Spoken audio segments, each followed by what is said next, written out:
Dando então as boas-vindas nessa segunda-feira ao Padre Adalto. Bom dia, Padre, tudo bem? Bom dia, Jean. Bom dia, Marquinhos. É uma alegria estar aqui com vocês. Bom dia. Aqui a folga é boa, entra um, sai outro, né?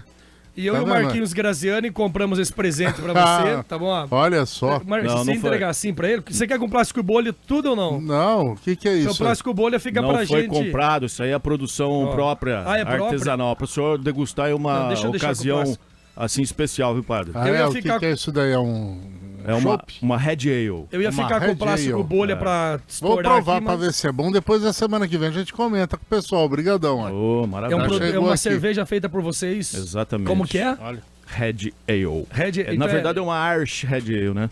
Tá, você quer explicar o que é o Red Ale? Esse Irish colocaram esse meio de frescura, sabe, pra falar aí. É mais escura isso? É vermelhada, red, né? É, uma cerveja que puxa mais assim, tem uns maltes especiais, né? É fabricação caseira. Que traz essa cor aí, que traz um maltado diferente. Vamos provar. Então o padre bebe vinho e cerveja também? Também, por que não? Por que não, né? Com moderação, nada é mal. Padre, o que são os mosteiros? Os mosteiros são os primeiros fabricantes de cerveja. Tá vendo?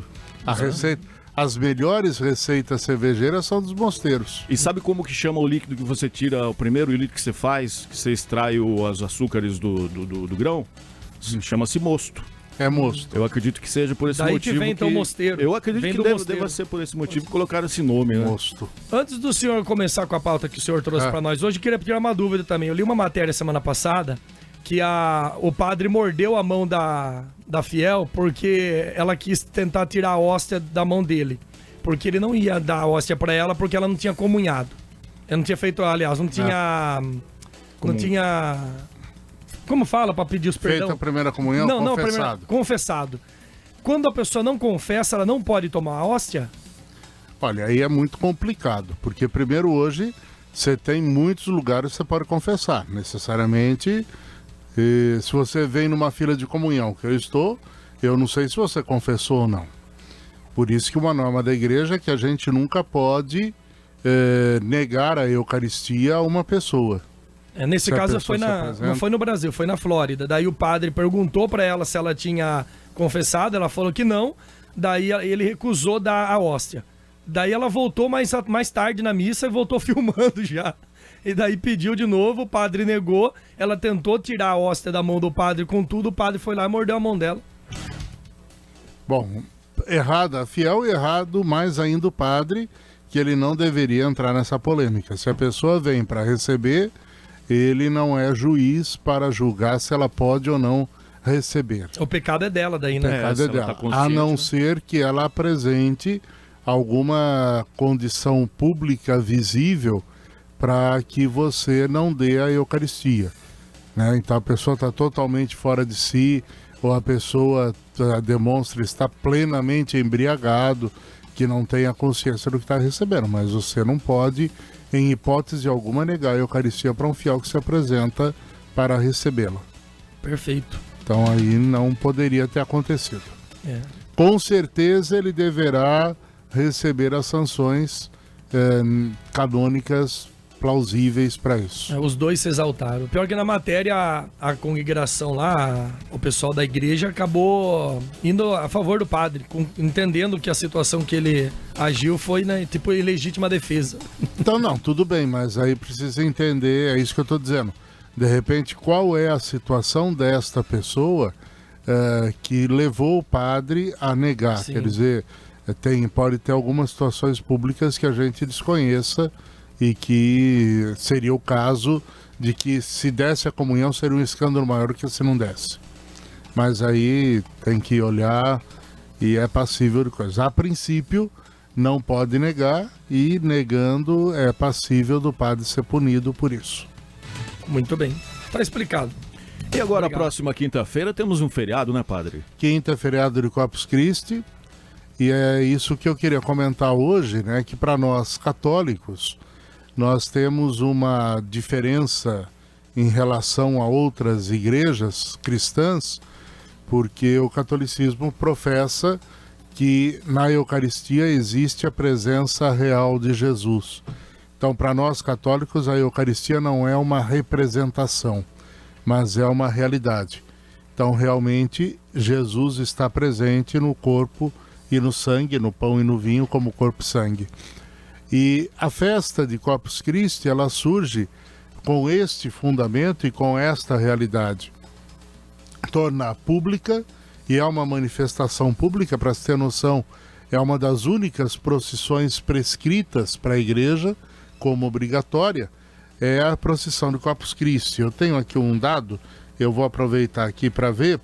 O cânon 944 determina que é obrigação dos párocos, por delegação dos bispos, promover nas suas paróquias a procissão do Corpus Christi, que deveria ser uma manifestação pública de consciência da fé cristã, da fé e da crença no Santíssimo Sacramento como corpo e sangue de Cristo, e a orientação do código é que cada paróquia tem uma única procissão de Corpus Christi, né? Então, no dia, em sinal de unidade, não tem 2, 3, posso ter várias missas, mas a gente tem uma única procissão.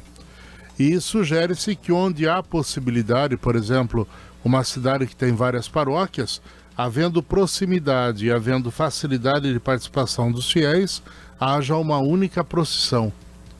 Então não se tem uma segunda procissão nesse esquema. Agora tem que ver. Por isso que junta as igrejas, então. Por isso que normalmente se junta as igrejas para isso. Aqui tem esse hábito, né?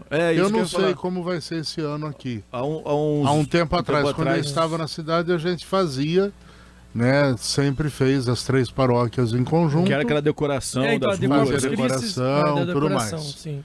Depois de um tempo, nos últimos anos que eu estava aqui, quando trocou o padre de São Benedito, daí ele já quis fazer separado, alegou que a paróquia dele tinha mais dificuldade de vir, então daí a gente acabou cada paróquia fazendo a sua. Mas antes juntavam-se as 3 paróquias e se fazia junto a procissão. Formava um tapetão que não tinha fim, tinha né? Tapete, tinha que ligava vários enfeites e tudo mais. Mas isso aí atrai tanto a criança também, né? Por causa de... É uma coisa lúdica que eu acho que também ajuda e artístico a levar, também, né? Isso, a família também, levar a família para a igreja, levar a procissão. E é um trabalho, né, gigantesco. Lá em Rio Claro, quando eu estava lá, nós reintroduzimos a decoração de rua. Era a única paróquia que fazia, era a paróquia da Aparecida, onde eu trabalhava. E primeiro ano foi todo mundo naquela dúvida, vai ter, não vai ter? E nós fomos para Matão, na época, buscar a tecnologia de lá. E tentamos reproduzir em pequena escala, lógico, na paróquia. Que é o pó de serra. Pó de serra colorido. Tampinha de... Então, lá a gente fazia mais com serragem colorida e areia granulada colorida. Eu gostava de ir para pegar as tampinhas de refrigerante, que embaladas, enroladas em papel alumínio, papel colorido, né? Eu ia atrás, levava em casa para colecionar. Então a gente tinha muito destas questões, né? Então era muito bonito ver. Matão, por exemplo, é referência nacional para isso, é feito com muito esmero, com muita qualidade, né? E lá em Rio Claro nós começamos a fazer e era realmente algo que chamava a atenção. Nós tínhamos a região toda vindo ver a produção. Nós começávamos por volta de 10 horas da noite, fechava-se as ruas da véspera, Sim. Saía o primeiro batalhão saía demarcando as ruas. Você sabe como faz aquelas marcações para fazer as linhas, para sair retinho? Não. Você pega cal virgem, como chama aquela linha grossa, que é o barbante. Daí coloca no cal. O barbante de algodão, coloca no cal, aí o pessoal estica de ponta a ponta. Sim. E vem alguém e bate no chão e vai fazendo isso de passo em passo, porque você não tem régua desse tamanho, né? E é muito rápido, né, padre? O senhor falou de um dia para o outro, da noite, Nós né? começávamos às 10 da noite e ficava pronto por volta de 8, 9 horas da manhã as decorações feitas. É que há muita gente participando também, né? Era um batalhão, eram 200, 250 pessoas trabalhando. Então você tinha os artistas que desenhavam. Começava antes, né? Você começava 2, 3 meses antes fazendo as formas. Então o pessoal pensava o desenho, tudo mais. Aí vinha com as formas de madeira ou de alumínio colocava e em cima dele você ia pondo as serragens coloridas, areia, o que ia, e depois para frente ia fazendo. Então é um trabalho muito bonito. É um trabalho artístico, porque você tem que ver também qual localidade vai ser tal desenho, você tem que esquematizar, porque não repetia, né? Ficava muito bonito. Não tinha, era um tapete policromático muito bonito. Acho que tem até coisa de Guinness Record, não tem essas coisas? De entrar no Guinness, por ser maior tapete. Maior tapete, o mais colorido, maior diversidade de imagens, você tem tudo isso daí. E tudo isso em oferecimento a quê, padre? O que significa é este o sinal. Todo? O sinal que a igreja tem de adoração ao Santíssimo Sacramento, e é uma manifestação de uma honra que você dá, né? Porque antigamente os grandes tapetes, por exemplo, vai na Pérsia, os grandes tapetes persas eram feitos para passagem do imperador. Por isso que eles tinham que ser nobres, muito bem feitos. Em outros países a mesma coisa, né? Só os palácios usavam. Então era a maneira do povo dizer: Jesus é o Senhor, e ele passa pelo tapete feito por esta comunidade, com esta decoração, com este brilho, com este ênfase. Então é o melhor que nós temos em termos para oferecer para isso. E é uma manifestação pública desta presença real. A festa de Corpus Christi, eu tinha separado aqui, ela começa em 1264. Na época, o Papa determina que todas as situações, foi o Papa Urbano IV que fez uma Transiturus, que ele publicou uma bula onde ele determina que haja essa procissão na quinta-feira depois de Pentecostes. Essa bula foi assinada em 8 de setembro de 1264. Também ele, Urbano IV, pede que seja feita uma liturgia especial própria para a festa de Corpus Christi. E ninguém menos que São Tomás de Aquino é quem vai redigir os textos dos hinos, das músicas e os textos oficiais da liturgia. Então ele vai criar, a Laudación, que é louva-Sião, o nome, e vai fazer um cântico que é usado obrigatoriamente em todas as celebrações de Corpus Christi. Quase 900 anos já, hein? 1264. Só falando do tapete, eu pesquisei aqui, é mais comumente no Brasil e em Portugal, né? Brasil e Portugal que tem esses tapetes. E no Brasil é mais no Sudeste, cidades do Sudeste. Porque são as regiões que foram colonizadas mais diretamente pelos jesuítas. E o maior tapete da América Latina, com 2 quilômetros de extensão, é em São Gonçalo, no Rio de Janeiro. E olha quanto eles usaram de serragem, acho que no ano passado. 50 toneladas de sal grosso e 2.000 quilos de serragem. Inúmeros tubos de tinta também para a confecção do tapete. Tem uma tinta própria que você tinge a serragem para dar as nuances de cores, o tipo das cores. É muito bonito, né? O pessoal lá em Rio Claro usava betoneiras dessas de pedreiro para fazer concreto, para colocar tingimento, colocar a tinta. Nós vamos aprender em outros lugares, é lógico, e viemos reproduzindo. Então daí você põe para sair aquele tingimento uniforme. Daí forma os montes bonitinhos, cobre para não secar muito, porque se ele secar, ele fica difícil de manusear depois. Então, e daí no dia, com peneiras, ele é aplicado parte por parte. Só uma informação aqui do nosso amigo Roquinho Forner. Abraço, Roquinho, bom dia. Ele falou, tá desejando uma ótima semana e falou que aqui em Capivari vai ser individual. Aqui vai ser individual. Eu não sei como vai ser. Em Santa Bárbara também esse ano é individual. O ano que vem nós já vamos juntar 3 paróquias para fazer junto.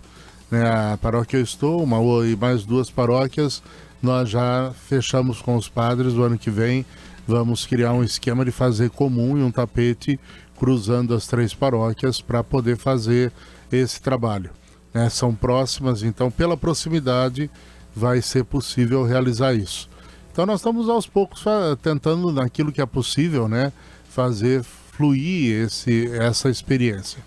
Mas é uma experiência muito bonita e é um momento, então, o principal elemento é a igreja professar. Nós cremos que Jesus está presente na Eucaristia, que é uma experiência de fé verdadeira e que nós cremos que ali tem uma presença real. Então é isso que nós celebramos nesse dia, e é um dia especial para todos nós celebrar este momento. E é tão abençoado que eu não me lembro de chover nesse dia, porque senão estragaria todo o trabalho, né, padre? É raro o período de chuva. Nós tivemos um ano que até 2h30 da manhã estava chovendo. O pessoal foi para a igreja, se reuniu, e agora? Vamos esperar. Às 4 horas o asfalto secou, saímos batendo. Aquele ano a procissão era 4 horas da tarde, nós terminamos às 3h15 de fazer o tapete. É interessante. Foi uma procissão muito diferente, muito bonita aquele ano que nós tivemos esse ano, porque o pessoal ficou realmente naquela, vai, não vai, e foi o último ano que eu estava lá. E foi muito interessante a realidade que surgiu. Então, eu acho muito bonito isso, porque acaba virando, né? E acaba manifestando uma verdadeira profissão de fé do povo cristão católico que celebra este momento e celebra este instante como um instante importante da sua fé. E nós estamos precisando recordar aquilo que dá vazão, que dá sentido, né? E que expressa verdadeiramente a fé cristã. Perfeito. Tá bom? Hoje não é, a nossa linha não é entrar muito em assunto religioso, mas a gente hoje entrou porque é uma data importante e que às vezes o pessoal está perdendo um pouco o sentido desta celebração. Perfeito. Obrigado, padre. Tá bom? Ótima Um abraço semana. E semana que vem nós estamos aí. Depois você vem com a sua opinião sincera dessa cerveja. Pode deixar aí. Que a gente vai trazer como um bom, como chama o cara que prova degustador, cerveja ou de vinho. Sommelier? Sommelier. Mas de cerveja eu não lembro. Mestre cervejeiro. Mestre cervejeiro. Mas você sabe que o mestre cervejeiro é quem faz. Você sabe que todo mestre cervejeiro tem sempre uma desculpa, né, guardada, uma carta na manga, né? Sabe por quê? Depende muito de como o senhor vai armazenar isso daí, se tem o local certo. Eu vou passar as recomendações certinhas pro senhor para que não estrague isso aí, viu? Tá chegando em casa, tem tudo isso. Não, mas chegando em casa já vai pra geladeira bonitinho, isso, já deixo lá refrigerada. Deixa descansando. Pra tomar. É igual quando tem aquela música, né? Dizem que eu sou cachaceiro, mas cachaceiro eu não sou, porque cachaceiro é quem fabrica pinga, eu sou só consumidor, né? Fazer o quê? Valeu, padre. Mas tá bom, um abraço então e até a semana que vem, se Deus quiser. Amém.